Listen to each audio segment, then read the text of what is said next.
welcome back to my channel. So this is gonna be my first ever clothing haul. I got these from Empire Fashion Cafe and some from Green Hills. So if you want to know about the clothes that I got, please continue watching this video.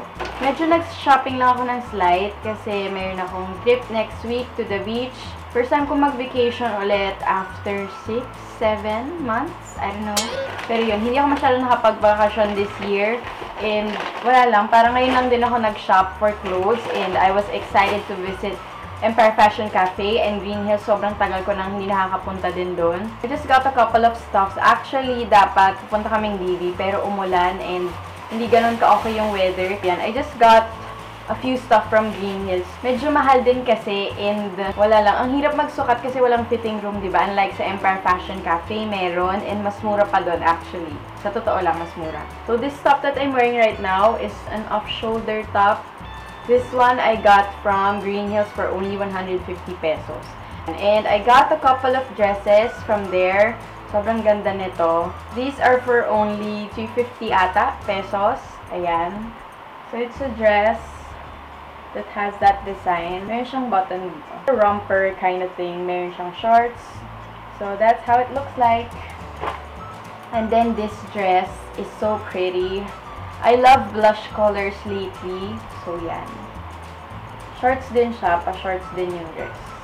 So this is for only 350 pesos. So mura na siya. They have a promo na 3 for 1,000. So if may bibilin ka na tatlong stuff, diba? Why not?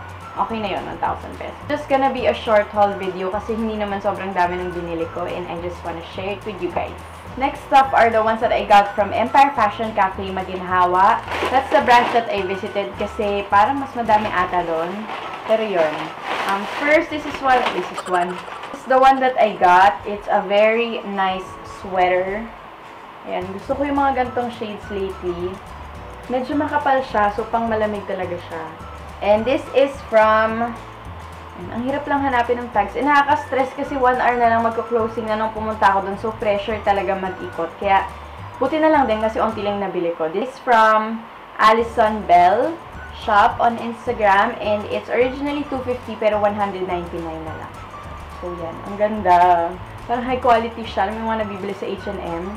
And I love the color so much. Got a couple of clothes and tops. Another one from Alison Bell is this spaghetti top. Sobrang ganda niya in yung quality. So this is a string cami. It's originally 250 pero 179 na lang siya. So, ang daming designs pero sabi ko hindi ko naman sila kailangan lahat. So ito na lang yung kinuha ko. So pwede siyang inner top and then may bomber jacket or cardigan. So yan. And then, lastly, are the two stuffs that I got from Glitzy Glam. The owner of Glitzy Glam is my friend. Siya yung pinupuntahan ko before sa Super Sale Bazaar. I got a couple of stuffs. Actually, ang dami ko pang gusto kasi sobrang mura talaga. This one is called the Alison Top. It's also an off-shoulder top. And ang ganda ng design. As in, guys, super. Sobrang ganda ng design niya. And nung sinukat ko siya, parang, I'm gonna get this. And this is only for 150 pesos. Grabe, sobrang mura. There's also a same shop doon kasi di ba puro siya online shops. And ganito, exact same top for 250. So, ang advice ko lang is ikutin nyo muna bago kayo may gustong bilhin. But out of the shops that I checked, ang pinakamura talaga is from Glitzy Glam and itong Alison Bell. And last but not the least, I got this, ano ba to? Parang pair, yung uso sa Korea, yung merong dress. Anong tawag dito? Walang nakalagay. But this is only for 260. Nasa 500 ata to nung chinek ko sa GH. So, ayan siya. And then, you put the white shirt inside. Sobrang ganda nito. Lakas mga Koreana. Yan. So, yan siya.